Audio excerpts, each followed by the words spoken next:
Nosso amigo Márcio Fumagalli, Cavaliere de la Repubblica Italiana. O texto de comercial da Noite do Luciano Bruno. Noite da Van dizia assim, agradecendo as pessoas que trabalharam, um deles foi o Márcio, aí agradecemos ao Márcio Fumagalli e também ao Cavaliere da República Italiana. É um equívoco, mas enfim, é uma comenda que está atrelada ao nome, enfim. Bom dia, Márcio. Bom dia, bom dia. Bom, mais uma vez estamos aqui falando dessa... não só de Luciano Bruno, que foi um espetáculo à parte, né? E também da grande contribuição do Grupo Avan, que fortalece e favorece a nossa cultura, né? Inclusive na germanidade, na italianidade. Nos últimos vídeos a gente vê ele muito interagindo com a tradição do nosso estado de Santa Catarina. E um empresário também que tem todo aquele cunho que agora foi focado o benefício para a saúde do corpo, que a bilheteria foi revertida à manutenção do Hospital de Azambuja, mas ele também é preocupado com a saúde social das cidades, né? A loja, por exemplo, dele, número 185 em Taubaté, ele repaginou a Praça Eletro. Ele é aquela pessoa que se incomoda com a pichação inadequada. Ou seja, assim, é um empresário. E voltando a falar de Nova Veneza também, 2, 3 dias antes do espetáculo, eu também estive em Nova Veneza na Câmara de Vereadores, e o Luciano andou por lá, em Nova Veneza, nos bastidores do Carnaval de Nova Veneza, uma cidade de 4, 5 mil habitantes, que nem loja da Avan tem. Ou seja, ele tem uma sensibilidade também que eu chamaria de saúde cultural.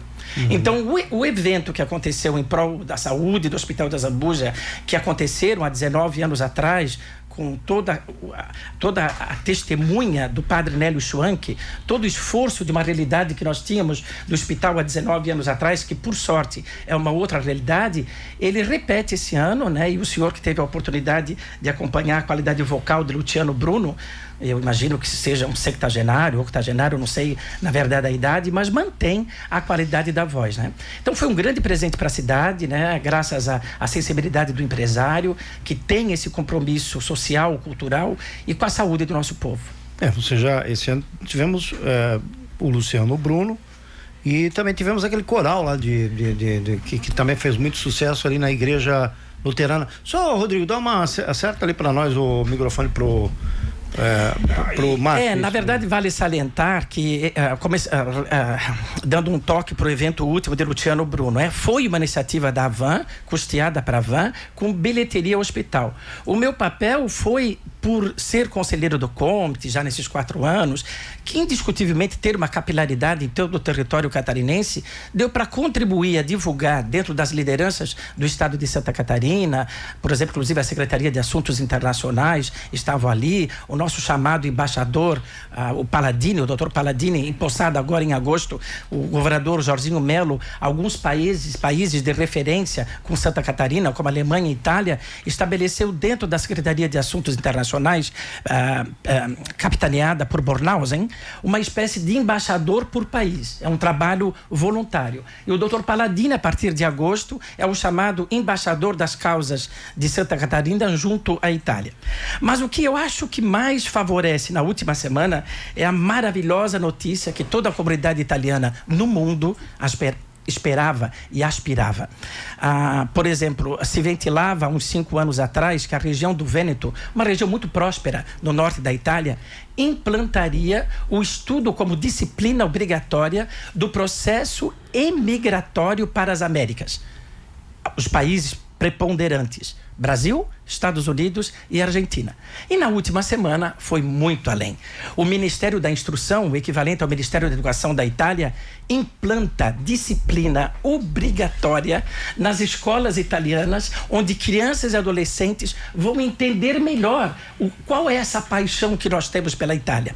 Um pouco, Rodrigo, de contrassenso, porque nós temos a Lei 74/2025 que restringe a cidadania. É um pouco equivocado, porque ao mesmo tempo que restringe, criar uma iniciativa no governo italiano para poder melhor compreender como foi esse processo migratório e se sensibilizar a comunidade italiana, que nós temos um elo muito forte com a Itália. Nós não somos aquele povo que está implantando o islamismo na Europa. Nós temos uma relação cultural com a Europa fortíssima. né? Diríamos que o Brasil tem, né? Seja Portugal, Espanha, Alemanha, Itália, a própria Holanda que pisou aqui, franceses. Eu me vejo, o Brasil é muito mais atrelado a uma Europa que o continente norte-americano. Ok? Oxalá que esse acordo entre Mercosul e União Europeia, das transações de produtos europeus, possam chegar aqui com benefício, com custo melhor, sem tantas tarifas e impostos, né? Oxalá no senso que quem nos dera que esse acordo realmente se formalize, né? Acaba também estreitando as relações culturais e, por que não dizer, com a Itália, gastronômicas, né? Que é a cozinha do mundo, né? Inclusive a Unesco esse ano vai declarar a cozinha italiana como patrimônio cultural da humanidade. Só para eu entender, então, a partir de agora, as escolas italianas começam a estudar essa imigração. Ela é em todos, lá também tem ensino médio, ensino fundamental? É o ensino fundamental e médio. Seria aquela criança e o adolescente, né? A história local, a história regional. Não é no mundo acadêmico. Sim. No início, na base de formação. Mas é como se fosse... Como se fosse fundamental e médio. É o mesmo parâmetro. Demorou, né, Márcio, demorou mais de 150 anos para fazer isso. Essa questão tu levantou na última entrevista. Eu questionei até, eu não sei se o Rodrigo lembra, eu não sei se demorou.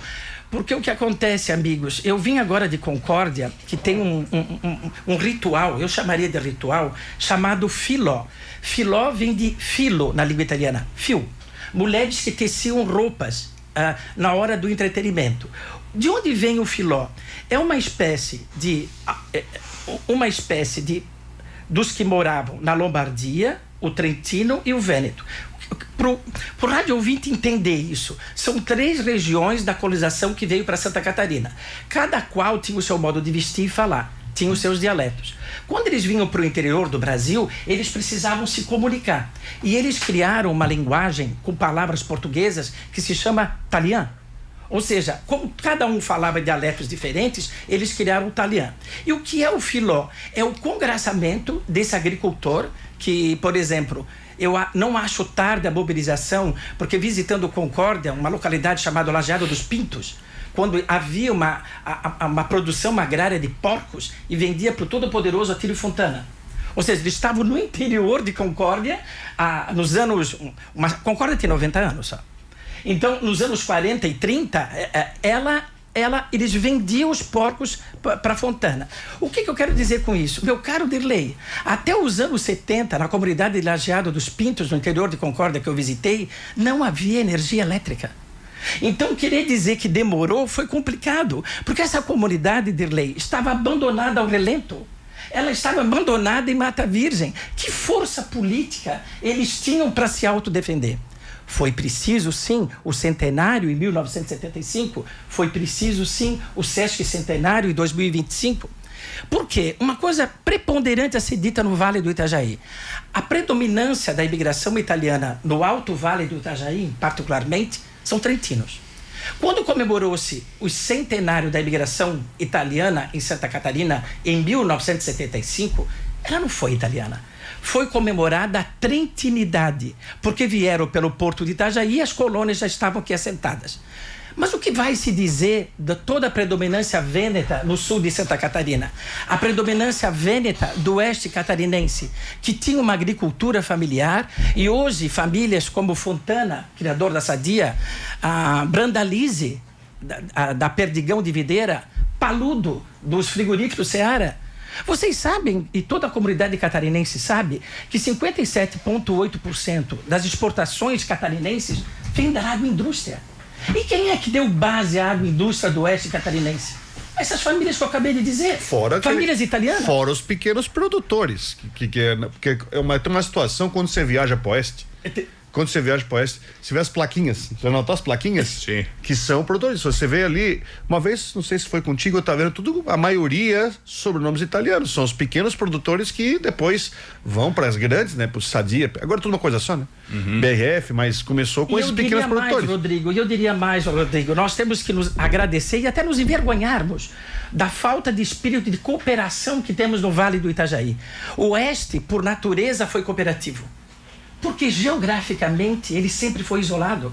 Sim. Como o oeste do Paraná, o sudoeste do Paraná, que também visitei como Comites, Pato Branco, Francisco Beltrão, eles sobrevivem por si só. A Chapecó, se você foi conhecer a Chapecó, é uma metrópole. É uma cidade moderna. Mas foi um fôlego de esforço deles próprios, da comunidade local. E o Chapecó é uma cidade de pouco mais de 100 anos. E uma outra, 102, eu acho. E uma outra coisa também que eles se rotulam no oeste catarinense como cataúchos, porque o processo migratório italiano se dá como um corredor civilizatório vindo do interior, ali de Vacaria, vindo por um processo pelas rodovias e colonizando o oeste catarinense. A nossa colonização, que estamos comemorando os 150 anos da grande imigração italiana em Santa Catarina, é o Vale do Itajaí. 1875, e para nossa felicidade, a nossa querida Brusque como marco pioneiro. Porém, o processo migratório italiano só se deu no início do século XX, no oeste catarinense, provindos do Rio Grande do Sul. Por isso que o nosso amigo, quando visita o sul catarinense, visita o oeste catarinense, são famílias totalmente distintas. Você não vai encontrar o Fumagalli lá, o Vale, o Cadore. Você vai encontrar sobrenomes totalmente diferentes, né? Com a sua história, com a sua tradição, enfim. Isso é muita riqueza, né? Exatamente. Muita riqueza. Então eu acho que os 150 anos da grande imigração italiana, ela vem a coroar um trabalho de nós termos a coragem de olhar para o olho daquele que mora no oeste, do sul, e dizermos que nós somos catarinenses. A fazer uma conexão do Museu Arquidiocesano Dom Joaquim com as casas icônicas de pedra de Nova Veneza. Essas conexões não existem. E não só existem na cultura, elas acabam não existindo. Vocês concordam com isso? Até muitas vezes politicamente. Algumas zonas se tornam isoladas porque não há uma conexão de Estado. Nós não temos, às vezes, a consciência de pertencimento de Estado. Eu lamento que ela é muito pobre. Nós pensamos no Vale e não imaginamos o Planalto Norte. Isso, para mim, é pequeno como noção de território, de pátria, né? Que muita gente está defendendo hoje. A pátria, a nação. Mas se tu não tem consciência do teu ninho, tu não vai ter ideia de Brasil. Então, assim, no meu entender dessas andanças, dos 150 anos da grande imigração italiana, é a grande oportunidade da comunidade se olhar, se enxergar e ver as potencialidades e as mazelas que todo mundo tem. Bom, são 8h18. Vou fazer um intervalo, Valdomiro? Pode ser. E depois a gente retorna aqui com o Márcio Fumagalli, essa notícia que ele que originou a vinda dele aqui, que eu estou repassando aqui para o ouvinte da Rádio Cidade, você que ligou o rádio agora. Na Itália, a partir de agora, as escolas estarão ensinando como a história da imigração, né? Como ela se deu aqui na região de Santa Catarina, do Brasil, dos Estados Unidos, da Argentina, que foram os principais países onde chegaram a grande maioria dos imigrantes italianos nas Américas, e vão contar isso. E para nós que somos brasileiros ou ítalo-brasileiros, aí é muito importante que os italianos tenham esse conhecimento de como aconteceu e o sofrimento dessa gente aqui, né? Acho que isso tem que ser contado e eles vão aprender a partir de agora, vão tomar conhecimento dessa história. Um pedido de divulgação da festa do primeiro encontro de Terno de Reis, que vai acontecer nesse dia 22, sábado, após a missa das 19 horas, no Salão Paroquial de Santa Terezinha. O evento é patrocinado pela Promoção Social e Cultural da Paróquia, lá de Santa Terezinha, pela Ação Social. Vai ter uma macarronada, cachorro quente, Rodrigo Santos. Olha o cachorro quente. Bom. Bom. Bebida, roda da fortuna, Papai Noel, sorteio da rifa, e a renda deste evento será revertida para a manutenção da entidade e o atendimento das famílias em situação de vulnerabilidade. Portanto, dia 22, a partir das 19 horas, após a missa, no Salão Paroquial de Santa Terezinha. Primeiro encontro de Terno de Reis. Acho que Terno de Reis é italiano, né? É influência portuguesa. A portuguesa. Isso, é a religiosidade portuguesa, inclusive. Mas é isso que eu fico impressionado, né? Nós moramos numa cidade, num estado multifacetado, multiétnico, né? Influência que do cada nosso cultura litoral. dá sua contribuição. É E portuguesa. no final, a mistureba, né? A macarronada com Terno de Reis ficou perfeito. É um cachorro É quente. bacana, né? Isso. Você vai para Itajaí, Tijucas, ali para Florianópolis, é aquele bem... É o Ilhéu, é o cara de Portugal, né? Bem muito Sim, português, né? Eu vi um programa de televisão que até foi uma piada feita por um italiano, falou assim, né, tem essa mistura que é legal de receita, menos a pizza doce. Não é isso, é inaceitável. Inaceitável. Não, mas desde criança eu convivi muito com o Terno de Reis. O pai era adepto, assim, nas comunidades. Me lembra, sim, a infância, assim. Mas é português, é essencialmente português. Terno de Reis é português. Então, você sabia? Não, não sabia. Eu não sabia. Sabia da influência europeia, mas não. Sim, mas é de Portugal. Olha, deixa eu falar aqui da Cia do Pé Calçados. A Cia do Pé Calçados continua aí com o Cia Black Friday, tá bom? Vai continuar aí, tem muita promoção que continua ali na Cia do Pé Calçados. Cia do Pé Calçados, em frente à Havan, loja que tem estacionamento na parte dianteira, na parte traseira, totalmente remodelada, com muitas ofertas, com muitas promoções e muito espaço para você e sua família. Cia do Pé Calçados, eu não tenho dúvida, a melhor loja de calçados ali nas proximidades da Havan. Vidraçaria Azaleia, Rua Itajaí 440, no bairro Limoeiro. WhatsApp do Wilson Roberto Vaz, da Vidraçaria Azaleia, 479 99910154 e 47984209711. Hoje é dia do pessoal de Botuverá vir aqui, né, Rodrigo? No Batendo Papo, Batendo Bola, né? Sim, hoje à noite. Pessoal que ganhou lá, a turma do Figueira, que nos pênaltis venceu o Orífico pelo Campeonato Amador de Botuverá. Continuamos aqui com a entrevista do Márcio Fumagalli. Meu caro Valdomiro da Mota, sua pergunta, Valdomiro. Mas, claro, com certeza, faço essa pergunta aí pro nosso amigo Márcio. Vocês estavam falando aqui de Terno de Reis, estavam trazendo aí o comunicado aí, o convite, né? Sim. E a minha pergunta pro Márcio é o seguinte: ô Márcio, você que é um lutador aí para preservar os laços com a Itália, né? A impressão minha, posso estar equivocado, mas se tem muito trabalho de se preservar, relacionados à língua, né, italiana, né, inclusive com cursos, enfim, e me parece que nem tanto com a cultura italiana de um modo geral, né? Não sei se eu estou errado nessa minha percepção, né? Eu vejo muito essa preocupação realmente da língua e tudo mais, mas falta em alguns pontos que eu observo assim, é realmente essa coisa mais aprofundada com relação à cultura de um modo geral. Ou é uma visão equivocada minha? Não, eu diria que não é equivocada, mas é compreensível que iniciativas, por exemplo, do governo italiano, em particular a embaixada que existe pelo mundo, os 126 consulados que tem pelo mundo, o foco é o idioma. É o idioma, né? Por quê? Porque o idioma é a base de qualquer cultura. Certo. Então, por exemplo, você aprender do idioma, você vai se aprofundar do que representa a moda para o mundo. A tecnologia, vocês, os meninos da automoção, da Ferrari, da Lamborghini, a língua italiana acaba criando esse estímulo e esse interesse. E acredito, Bota, que não é um viés do governo italiano, é um viés de todo o governo que queira cultuar a cultura. Por exemplo, eu conheci recentemente o cônsul da Polônia que visitou Brusque e está sendo implantado a língua polonesa em caráter experimental em alguns núcleos escolares e na Fundação Cultural. Maravilha! A língua alemã e a língua italiana.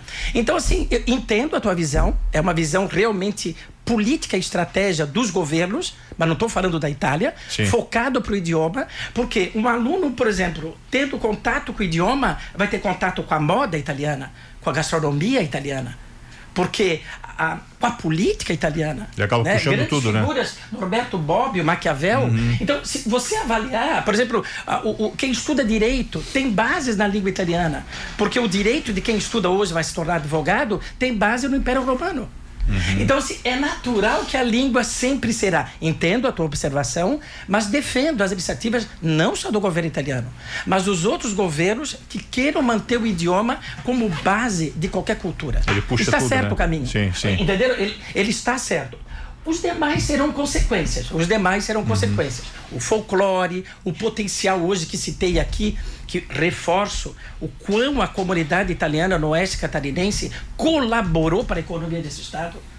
Então, mas de onde está partindo tudo isso? Do idioma, que é digamos, o gene de qualquer contato com qualquer outra cultura no exterior. 50 anos, ainda temos alguma movimentação aí nos próximos dias, ou Márcio, algo acontecendo? O Arão Josino, prefeito de Ascurra, nesse sábado... Bem perto do microfone aqui, Márcio, por exemplo. Desculpa. Arão Josino, que é o prefeito de Ascurra, ele vai, por exemplo, nesse sábado pela manhã, vai firmar um acordo, que se diz em italiano, gemellaggio, cidades co-irmãs, com a cidade de Mel, porque alguns prefeitos da nossa região estiveram recentemente visitando a Alemanha e a Itália.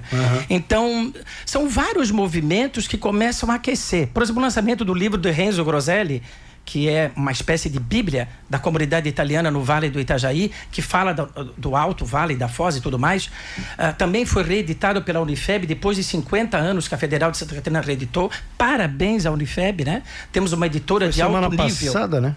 Temos uma editora de alto nível, né? A nossa universidade, muito temos que nos orgulhar, assim, em particular aqui, se me permitem, a pessoa da professora Rosemarie Glatz, né? Uma mulher e tanto, né? Grande tamanho e grande em espírito, né?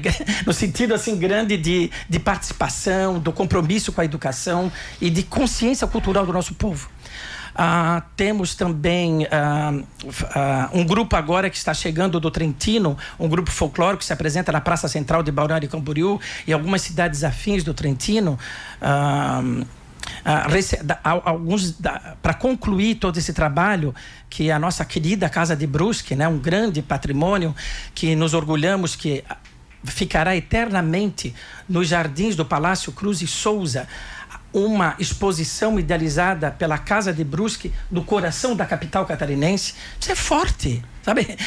Eu acho que não é forte só para a comunidade italiana, é forte do que representa Brusque nesse contexto, que nós não somos só a nona economia do Estado, né? Temos esse potencial de história, de cultura e de participação com os outros municípios.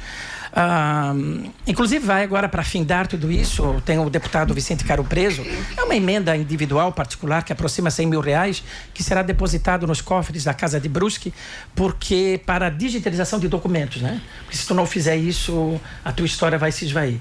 É um fundo específico para a digitalização dos documentos, como aconteceu em Blumenau. Então deixa eu te fazer uma pergunta sobre esse negócio de documentos. Então, tem muita coisa, tem muito material, você tem conhecimento, você tem muito material assim que tem risco de se perder com o tempo? Indiscutivelmente. Se isso não for digitalizado... Pode exemplificar? Por exemplo... A distribuição de lotes de terra no Brasil, no Brusque Colônia. Sim. Tá tudo em papel ainda. Se o nosso brusquense for nos arquivos da Casa de Brusque, ele vai encontrar a linha de assentamento dos colonos. Alemães, poloneses, italianos. Gente, a nossa história está lá. Se isso não for digitalizado, seja com essa ajuda de 100 mil... E isso está em papel ainda? Seja com essa ajuda de 100 mil, exatamente. Seja uma consciência política do nosso governo, e isso vai se esvair. Porque nós temos o Museu do Vale do Itajaí Mirim, abrir e fechar aspas, Casa de Brusque. A Fundação Cultural de Blumenau, nos anos 60, eu não sei precisamente o ano, pegou fogo, incendiou. Eu lembro disso. Carente. E levou muita coisa. Levou muita coisa da história dos alemães e dos italianos e toda outra etnia do Dr. Blumenau, em Blumenau e todo o Alto Vale do Itajaí. Porque Rio dos Cedros, Ascurra, Rodeio, eles são, Dr. Pedrinho, eles são fruto da sede da colônia Blumenau. Se o documento incendiou, foi nos anos 60. Eu lembrei, não consigo a precisão do ano. Então, eu lembro de um vídeo feito por um cineasta da época que tem a imagem desse incêndio. Do incêndio. Na minha época da faculdade, isso. Lamentavelmente, é um edifício icônico na entrada de Blumenau, todos vocês conhecem, a fachada da Fundação Cultural de Blumenau, que é uma coisa icônica, mas vazia. A própria Sueli Petri fala pra gente, que é a responsável dos arquivos, e o Zimmermann, que é secretário de Assuntos Internacionais de Blumenau e da Cultura, que lamentavelmente, em relação a Brusque, nós temos a maior documentação na nossa mão como acervo documental. E se isso não for digitalizado, a nossa história vai se esvair. Ô Márcio, para finalizar aqui, o tempo aí é nosso adversário, né? Sim, claro. Infelizmente, perdemos aí a cônsul Eugênia Berti, que nunca tinha observado a diplomacia de Curitiba vindo tantas vezes a Santa Catarina e a Brusque, né? Sim, lógico que o consulado geral de Curitiba, ele também é de Santa Catarina. Nós temos em Porto Alegre, temos em São Paulo, né? Que São Paulo é o maior. E ela deixa, né? Antes do término do mandato, digamos assim, que é de 4 anos, né? É uma pena, mas ela realmente gostou de Santa Catarina, hein? Irreparavelmente é uma grande perda, entendeu? É uma figura que ficou 2 anos na gestão do consulado, a doutora Eugênia Tiziana Berti, e que agora se encontra na Basileia Oriente, que é fronteira com a Alemanha, a Basileia é um consulado que fica na Suíça. Ela está na parte mais oriental, fronteira com a Alemanha, porque, por incrível que pareça, estávamos discutindo aqui, a Suíça é fragmentada na oriental alemã, no sul a Itália, e no oeste, na parte ocidental, divisa com a França. Ela, em 17 de outubro, foi o último dia de expediente, e no dia 20 de outubro nós temos um regente provisório, tipo o Brasil Regência na época de Dom Pedro II. É um funcionário que vem do Ministério das Relações Exteriores exclusivamente para um chamado governo tampão, até junho do próximo ano. Ele se chama Ângelo Círico. Me apresenta, primeiramente, a gente não teve um contato ainda de reunião, mas aparenta uma pessoa muito sensata, muito ordeira, e que vai gerir o consulado. Lamentavelmente, como o senhor falou, nós temos 7 consulados no Brasil. Curitiba é o segundo maior consulado do Brasil, com aproximadamente 160 mil cidadãos com cidadania italiana. Só perde para São Paulo, que é 350 mil, e claro que só perde para São Paulo, porque São Paulo é o segundo maior do mundo depois de Nova York. Então, indiscutivelmente é uma grande perda, uma mulher que enxergou Santa Catarina, uma mulher que até final desse ano vai implantar um posto avançado do consulado na capital catarinense, em Florianópolis, ou seja, terão 2 funcionários de carreira pago por Curitiba, cumprindo o expediente para emissão de passaportes, sanar dúvidas sobre cidadania. Não é um consulado. Em italiano se diz sportello consulare. Sportello. Sportello em italiano é aquele portão do jardim. É uma possibilidade de uma entrada lateral. Não sei como explicar aqui. É um posto avançado da matriz, totalmente subordinado a Curitiba, mas ela conseguiu, depois de anos, que nós tivéssemos como o Banco do Brasil antigamente tinha os postos avançados em cidades pequenas, o consulado vai implantar para atender a demanda da grande Florianópolis. Deve ser aproximadamente uns 15 a 16 mil cidadãos italianos em volta da grande Florianópolis, né? É assim significativo. Florianópolis é português, mas muitos dos aposentados no final de suas vidas do Oeste, os diretores de empresa, que a gente citou das empresas ali, Sadia, Perdigão, vêm acabar o final da sua vida no litoral, em Balneário. É um grande exemplo. Nós temos 1.480 cidadãos italianos em Brusque, que é referência italiana, mas Balneário 2.800. É o reflexo daquele que vem passar o final da sua vida no litoral. Márcio Fumagalli, muitíssimo obrigado, Márcio. E mais uma vez trazendo aí muita informação para a comunidade italiana aqui da região. Estamos vivendo aí os 150 anos ainda, né? Eu até peço desculpas se em algum momento o rádio ouvinte de repente não pôde acompanhar, devido à complexidade dos assuntos, o grande número de eventos que acontecem, né? Mas eu gostaria de repetir, falamos aqui do Terno de Reis, eu jamais vou esquecer uma cena de uma missa italiana em Luiz Alves, a terra da cachaça, onde o acompanhamento musical da missa era o grupo de Terno de Reis daquela localidade de Nossa Senhora Aparecida. Uhum. Ou seja, a missa era em italiano em sinergia com a cultura portuguesa. Isso é Santa Catarina, isso é a nossa cidade, isso é o Brasil. Ok. Obrigado, Márcio.